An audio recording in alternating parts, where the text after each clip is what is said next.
एक बार आपको बताते हैं कि हमारे ब्यूरो चीफ विकास शर्मा ने प्रतिभा सिंह से इस पूरे मसले को लेकर खास बातचीत की है। आप सुनिए, फिर हमारे साथ तमाम पार्टियों के प्रवक्ता चर्चा के लिए जुड़े हुए हैं।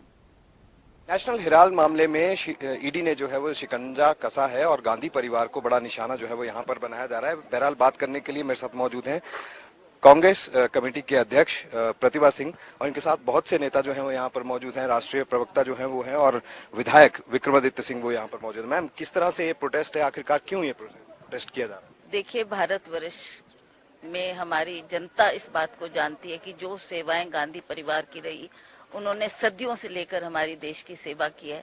आज उनकी आवाज को दबाने के लिए, आज वो राहुल गांधी को नीचा दिखाने के लिए ये एक केस उनके ऊपर किया गया है और उसके विरोध में आज हम यहाँ पर खड़े हैं। मंशा क्या आपको लग रही है? अगर आप इस तरह की बात कह रहे हैं तो मंशा क्या आपको लग रही है? क्यों आखिरकार विरोधी जो हैं वो गांधी परिवार के पीछे? ये कोई गांधी परिवार की बात ही नहीं है। आप अन्य राज्यों में भी देखो तो इसी तरह के से जो आवाज उठाने की कोशिश करता है, तथ्यों को सामने रखने की कोशिश करता है, तुरंत या ईडी की कार्रवाई शुरू की जाती है या सीबीआई की जांच शुरू की जाती है। तो इस तरीके से हमारे नेताओं को ये दबाना चाहते हैं, उनकी आवाज को दबाना चाहते हैं और ये बहुत ही गलत तरीका है। एक लोकतंत्र में ऐसा नहीं होना चाहिए। जबकि ठीक है, अगर आपने केस बनाया तो उसका सामना हम करने को तैयार है, but don't make it pressure tactics लगाकर आप जो ये कर रहे हैं, ये बहुत ही गलत है और निंदनीय है। हम इसकी घोर विरोध करते हैं और इस तरीके का हम प्रदर्शन जारी रखेंगे जब तक सच का सच और झूठ का झूठ ना हो। मैम, कल मुख्यमंत्री जयराम ठाकुर का बयान आया, वो कह रहे हैं कि प्रेशराइज जो है वो इस तरह से जांच एजेंसियों के ऊपर आप लोग बना रहे हैं। क्या कहेंगे उनके बयान? देखिए, आप जानते हैं कि इनकी एक ही भाषा है, चाहे वो केंद्र सरकार से बोलेंगे, चाहे यहाँ के मुख्यमंत्री बोले, उनकी भी वही आवाज है। ये वाकई ही बहुत निंदनीय है और इसका हम विरोध भी करते हैं और इस विरोध को जारी भी रखेंगे। शिमला में भी आज प्रदर्शन किया गया, कौन कौन लोग जो है वो यहाँ पर शामिल हुए, आह्वान किस तरह से? हमारे नेशनल प्रवक्ता राठौर जी यहाँ पर हैं, विधायक लोग यहाँ पर हैं, हमारे पूर्व मेयर यहाँ पर है, कांग्रेस के सभी आला कमान यहाँ पर है, हमारी महिलाएं आई हैं। सभी ने एकजुट होकर इस बात का विरोध किया है और हम इस विरोध को जारी रखेंगे जब तक सच्चाई सामने न आए। बात करने के लिए बहुत बहुत शुक्रिया। तो ये थे कांग्रेस की प्रदेश अध्यक्ष और तस्वीरें जो हैं वो एक बार फिर से आपको दिखाएं। जरा इस तरफ की तस्वीरें आप देखें, ये ईडी का दफ्तर है शिमला का और यहाँ पर किस तरह से देखिए आप जो कांग्रेस के लोग हैं वो यहाँ पर शामिल हैं और इसके साथ साथ जो लीगल जो टीम है, अगर पुलिस की सबसे पहले मैं बात करूं तो पुलिस के जो है वो कानून व्यवस्था बनाए रखने के लिए पूरी तरह से तैनाती जो है वो यहाँ पर की गई है। एक तरफ पुलिस की जो महिला कर्मी है वो यहाँ पर नजर आती है, वही दूसरी तरफ अगर मैं बात करूं तो पूरी तरह से आप देखें इस कैंपस के भीतर किस तरह से जो कांग्रेस के लोग हैं वो यहाँ पर शामिल हुए हैं। अगर कांग्रेस जिला की अगर हम बात करें, महिला कांग्रेस की अगर बात करें या फिर कुछ विधायक जो हैं वो यहाँ पर नजर आते हैं, तमाम ये लोग जो हैं वो जरूर यहाँ पर नजर आते हैं। इस तरफ की अगर मैं बात करूं, देखिए यहाँ पर एक लीगल टीम जो है वो पूरी तरह से तैयार है, किस तरह से इस केस को लड़ना है, क्या पैरवी किस तरह से की जानी है।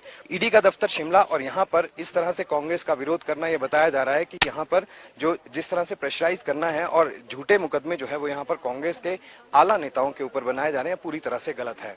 कैमरा पर्सन रोशन के साथ विकास शर्मा, जनता टीवी, शिमला।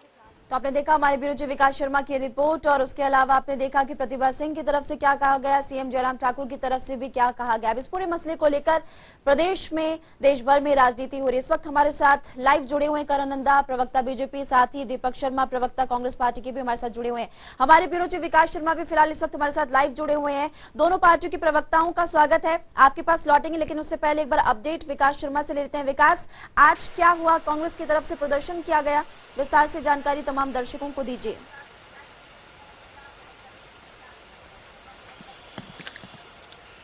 बिल्कुल, कांग्रेस का प्रदर्शन जो है वो किया जा रहा है और ये कहा गया है, कांग्रेस की तरफ से तस्वीर बिल्कुल साफ रख दी गई है कि अब विरोध प्रदर्शन जो है वो आगे भी जारी रहेंगे। ये पहला प्रदर्शन था और ये आखिरी प्रदर्शन बिल्कुल नहीं था।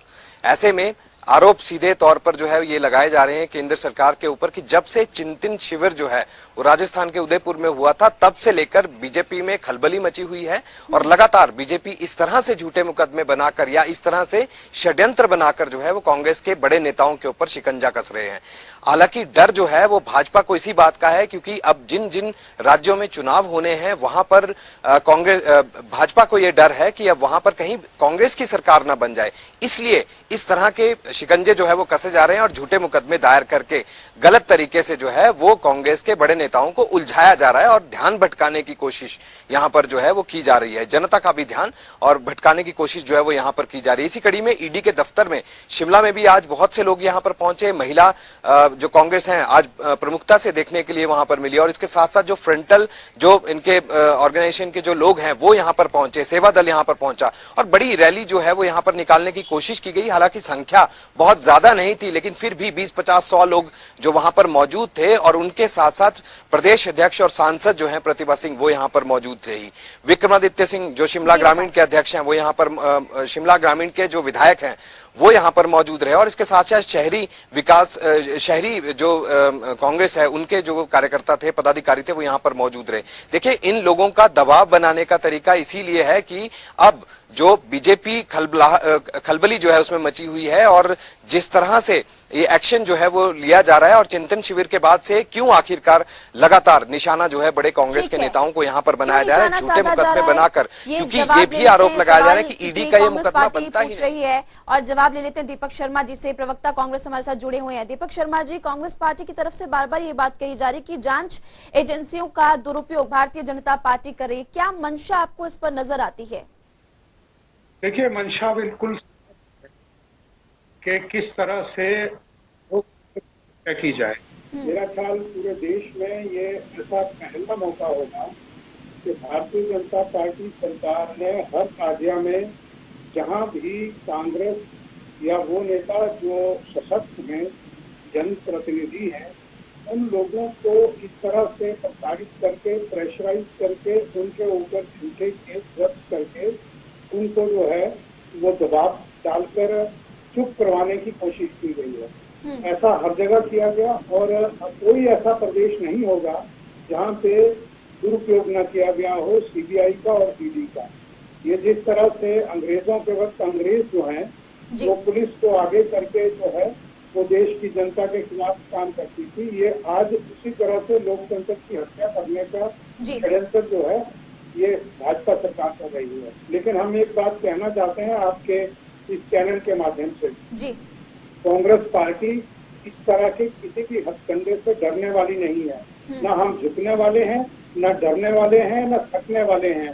जो अंग्रेजों के साथ, गोरों के साथ लड़ सकते हैं तो ऐसे चोरों के साथ भी हम लड़ सकते हैं जो देश के लोकतंत्र को ऐसी गंध से चुराने की कोशिश कर रहे हैं। निसंदेह ये बहुत ही दुर्भाग्यपूर्ण है कि देश में जितने भी लोकतांत्रिक ढांचा है उस ढांचे को तहस-नहस करने की कोशिश की जा रही है। तहस-नहस करने की कोशिश कर रहे हैं आपकी तरफ से कहा जा रहा है। करण नंदा से इस पूरे मसले पर बातचीत करते हैं, वो भी हमारे साथ जुड़े हुए हैं। करण नंदा जी, तानाशाह रवैया सरकार अपना रही है, कांग्रेस कार्यकर्ताओं का ये कहना है, किस बात से बीजेपी डरी हुई है? वो बार बार यही सवाल पूछ रहे हैं। जो ये चल रहा है ये अभी का नहीं है, ये सुब्रमण्यम स्वामी द्वारा जो है ये केस जो है बहुत पहले बनाया गया था और ये पाइपलाइन में इंक्वायरी चल रही थी और बड़े सिंपल से क्वेश्चन जिसके अंदर रखे गए हैं कि जो यंग इंडिया नाम की इनकी एनजीओ है उसमें जिस प्रकार से मनी लॉन्ड्रिंग के कुछ टेक्स्ट दिखाई दिए हैं उसके बारे में एक इंक्वायरी चल रही है। आप देखिए किस प्रकार से जो है वो हेराल्ड से जो है वो यंग इंडिया बनती है। यंग इंडिया जो है एक एनजीओ है जिसमें इन्होंने जो है वो लोगों की मदद करनी है, पर ऐसा कोई भी स्टेप यंग इंडिया द्वारा नहीं लिया गया जिसमें कोई मददगार चीज जो है वो सामने निकल के आएगी। और साथ में जो है कांग्रेस पार्टी को एक 90 करोड़ का लोन भी दिया गया। अब क्या कोई एनजी जो है पॉलिटिकल पार्टी को जो है 90 करोड़ का लोन दे सकती है? उसके बाद जो है शेयर होल्डर्स क्यों है? अगर शेयर होल्डर्स बने हैं 33% के, क्या इन्होंने दूसरे शेयर होल्डर से अनुमति ली? क्या इनमें जनरल हाउस हुआ? सिर्फ ये पूछा जा रहा है कि अगर जनरल हाउस नहीं हुआ तो ये शेयर होल्डर कैसे बने? इसका मतलब जो है ये कंपनी के अंदर कुछ ना कुछ गड़बड़ी चल रही है। और ये देखिए कि पहली बार हुआ है कि कोई ईडी इंक्वायरी के ऊपर एक कांग्रेस पार्टी जो है वो पूरे नेशनल कॉल देती है और दिल्ली को जो है वो हाईजैक करने के प्रयास में है। जितने भी लोग हैं वो लगातार जो है वहाँ पे धरना प्रदर्शन और इसके आदि कर रहे हैं। तो एक फ्री एंड फेयर इंक्वायरी शायद कांग्रेस नहीं चाहती है। और अब देखिए कि किस प्रकार से जो है कांग्रेस पार्टी के जितने भी नेता है उसमें 2000 करोड़ की प्रॉपर्टी का फिगर आ रहा है कि इतने करोड़ रुपए जो है वो जनता का मिसयूज हुआ है पैसा, और उसको जो है वो ब्लैक टू व्हाइट किया है। कभी आपने देखा है कि कैश दे के लोग चेक ले रहे हैं? तो इस प्रकार की अगर कोई ट्रांजैक्शन होती है तो उसको आपको हवाला ट्रांजैक्शन या आपको अन्य प्रकार की ट्रांजैक्शन नहीं देखा जाता है। तो अगर इस प्रकार की ट्रांजैक्शन निकल के सामने आ रही है तो 100% इसमें कुछ गड़बड़ी है, और इनको जो है वो आके जवाब देना चाहिए। और अगर जवाब सेटिस्फैक्टरी है तो ऑब्वियसली ईडी जो है वो कुछ नहीं करेगी, और ये बचाव क्यों? ठीक है दीपक शर्मा जी, सीएम जयराम ठाकुर के बयान को आपने सुना होगा। उनकी तरफ से ये सवाल पूछा जा रहा है कि राहुल गांधी अगर बेकसूर है तो तथ्य सामने रखे, इस तरह का प्रदर्शन पूरे देश भर में क्यों किया जा रहा है? देखिए, तथ्य तो सामने है, तथ्यों को तोड़ मरोड़ कर तो ये लोग पेश कर रहे हैं। मुझे हैरानी भी होती है, हंसी भी आती है, दया भी आती है कि माननीय मुख्यमंत्री महोदय जो है वो वही रटी रटाई बात कर रहे हैं जो भारतीय जनता पार्टी की दिल्ली शाखा से इनको जो है वो कहा जा रहा है कि इस तरह से कहो। जो आप देखिए, तथ्य ये है कि 8 साल पहले जब इस मामले पे इंक्वायरी जो है वो ईडी बंद कर चुकी थी कि इस पे किसी तरह का कुछ नहीं, 8 साल बाद आज इनको फिर कैसे याद आ गया? जैसे चुनाव आए इनको फिर दोबारा याद आ गई ये बात। उससे पहले जब वो क्लोज कर चुके थे कि इस तरह में कुछ किसी तरह की कोई गड़बड़ी नहीं है, और हम कह रहे हैं कि हम किसी इंक्वायरी से जांच से जो है वो डर नहीं रहे। हमें सिर्फ कहना ये है कि जांच के नाम पर जिस तरह से देश के साथ, देश की लोकतांत्रिक संस्थाओं के साथ धोखा किया जा रहा है वो गलत है। नेशनल हेराल्ड वो अखबार हुआ करती थी जिसने अंग्रेजों के वक्त आजादी में बहुत बड़ा योगदान उस अखबार ने दिया है, और जिस तरह स्वतंत्रता सेनानियों की रक्षा हम करते हैं उस अखबार के साथ देश की स्वतंत्रता की भावनाएं जुड़ी हैं। लेकिन ये भावनाएं उन लोगों के लिए हैं जिन्होंने देश को आजाद कराया है। वो लोग क्या कहेंगे जो देश को जब आजादी मिल रही थी, जो गोरों के साथ मिले थे, जो उनके साथ मिलकर माफीनामे लिख रहे थे? एक आदमी बता दीजिए भारतीय जनता पार्टी का जिसने देश की कुर्बानी में कोई किसी तरह की स्वतंत्रता संग्राम में योगदान दिया। इस पर जवाब ले लेंगे करण नंदा जी से। इस वक्त हमारे ब्यूरो चीफ लगातार हमारे साथ बने हुए हैं। विकास, आपका करण नंदा से कोई सवाल है तो आप भी पूछ सकते हैं।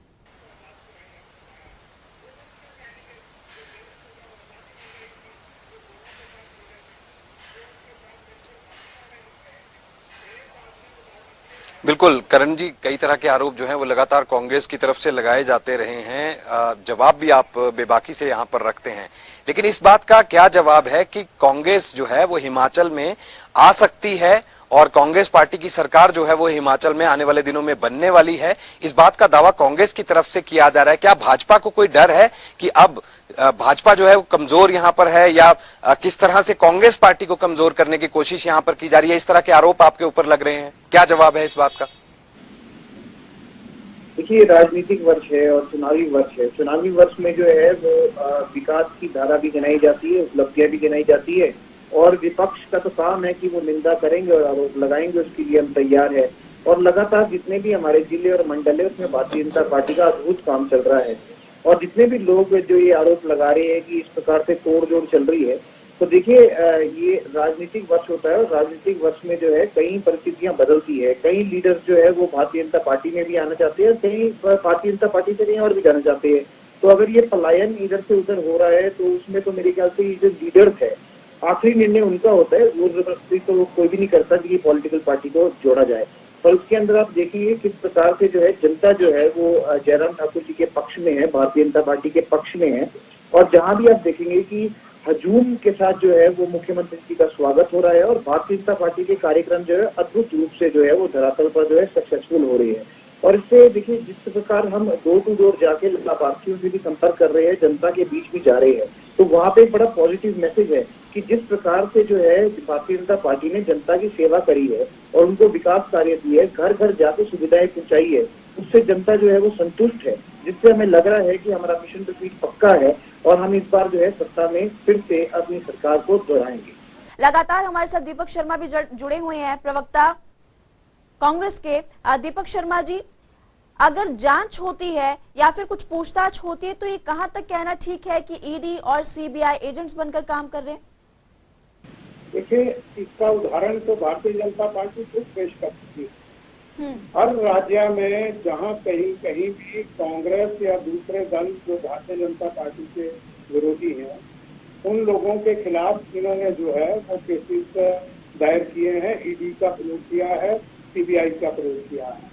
आपको ताजा उदाहरण दे दें कि पंजाब में जो कांग्रेस के नेता थे, मैं उनका नाम भी लेना चाहूंगा, हमारे एक सुंदर श्याम अरोड़ा जो कांग्रेस के नेता थे, उनके ऊपर ईडी की इन्होंने छापेमारी की और छापेमारी के बाद उनके ऊपर प्रेशर डालकर अब उनको जो है वो भाजपा में शामिल कर लिया। अब वो दूध के दूल्हे हो गए, अब उनके सारे जो है वो केसेस खत्म हो गए।